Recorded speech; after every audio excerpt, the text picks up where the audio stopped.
Hello everyone, welcome back to my channel Papiya's ব্লগে। তোমরা কেমন আছো? আমি তো ভালো আছি। তো চলে এসেছি আজকে সন্ধ্যেবেলা দিদাবাড়ি। তো সন্ধ্যেবেলা বলাটা ভুল হয়ে যাবে, এসছি আমি অনেকক্ষণ আগে। তো দেখো কে বসে আছে আমার সামনে, এটা হচ্ছে আমার মাসির মেয়ে, বোন, ফ্রেন্ড বলাই চলে।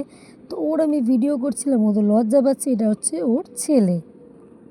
ও ফটো তুলতেও লজ্জা পায়, ভিডিও করতেও লজ্জা পায়। তা আমি বলেছি আমার ব্লগে যদি তোর ভিডিও না করি কেমন লাগে?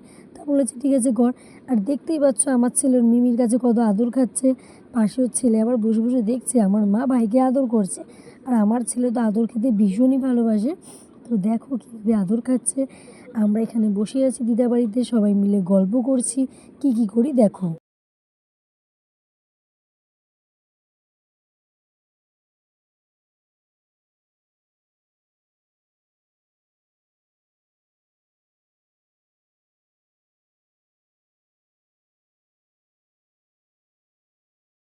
তোমরা বুঝতেই পেরেছো আমরা কোথায় এসেছি। হ্যাঁ, আমরা ভ্রমণীতে চলে এসেছি। তো আমরা দিদাবাড়ি থেকে বেরিয়ে চলে এসেছি গোয়াবাজার। মোমো খাবো আমি, বোন, আমার ভাগ্নি, আমার ছেলে আর বোনের ছেলে। তো মোমো ফাইনালি 2 প্লেট চলে এসেছি।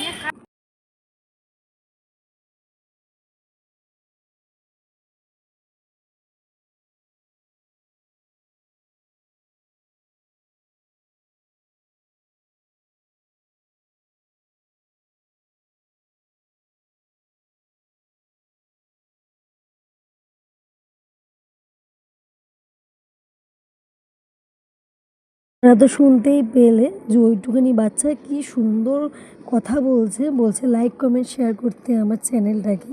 তো তোমরা চট জলদি দেরি না করে আমার পেজটাকে লাইক কমেন্ট শেয়ার করে দিও। তো অ্যাটলিস্ট আমার জন্য না হোক, ওই বেবিটার জন্য। আর ও খুব সুন্দর কথা বলে। তো তোমরা দেখতে থাকো আমরা আর কী করি। সো ফাইনালি আমরা চলে এসেছি দমদম ক্যান্টনমেন্ট স্টেশনে। যেহেতু আমার বোন বাড়ি চলে যাবে, আমার বোন বাড়ি চলে যাবে বলে ও ব্রিজ দিয়ে উঠে ক্যান্টনমেন্টের ওপারে চলে গেছে। তো আমরা এপারে রয়েছি 1 নম্বরে, ও রয়েছে 2 নম্বরে। তো তোমরা তো দেখলে আমরা ওপারে ছিলাম। তো আমার ছেলে এত কান্নাকাটা করছে যে ও দাদাকে ছাড়বি না, দাদার কাছে যাবে, খুব কাজ ছিল। তাই জন্য আমরা আবার ওদের কাছে চলে গেলাম যে যাক, যতক্ষণ ট্রেন না আসে ততক্ষণ একসাথে গল্পই নয় করি। তো ওপারে গেলাম, কটকটি কিনলাম। আমি আমার বোন সবাই একটু গল্প করছিলাম, একটু ভিডিও করছিলাম। দেখতেই পাচ্ছ বোন এক্ষুনি চলে যাবে, ট্রেনও অ্যানাউন্স করে দিয়েছে শুধু। সো ট্রেনের অপেক্ষায় সবাই দাঁড়িয়ে।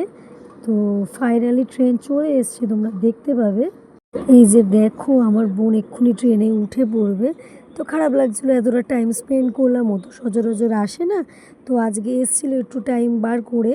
তো আমার ছেলে খুব কান্নাকাটি করছিল ওর সাথে যাবে বলে। তা আমি ভাবলাম যে ও তো বাড়ি চলে যাবে, একটু ভিডিও করি। দেখো তোমাদের সবাইকে কিন্তু tata bye bye good night বলে দিয়েছে। তো বোনের ছেলেও বলছে তোমরা হয়তো শুনতে পাবে না। আর ট্রেনটা দেখো এত ভিড়, জানি না ও কী করে উঠবে। তো আর আমরা এদিকে ভাবছি যে আমরা যদি ট্রেনটা করে সাথে করে যেতাম কত ভালো হতো। তো তো ওরা ট্রেনে উঠে যাওয়ার পরে আমরাও চলে এসেছি বাজারে চলে এসেছি মাংস নিতে, যেহেতু এই বেলা রাতে মাংস করবো। তো তোমরা দেখতেই পাচ্ছ আমরা চিকেনের দোকানে দাঁড়িয়ে আছি, মাংস নেবো, মাংস নিয়ে বাড়ি চলে যাবো। তো টাটা বাই বাই গুড।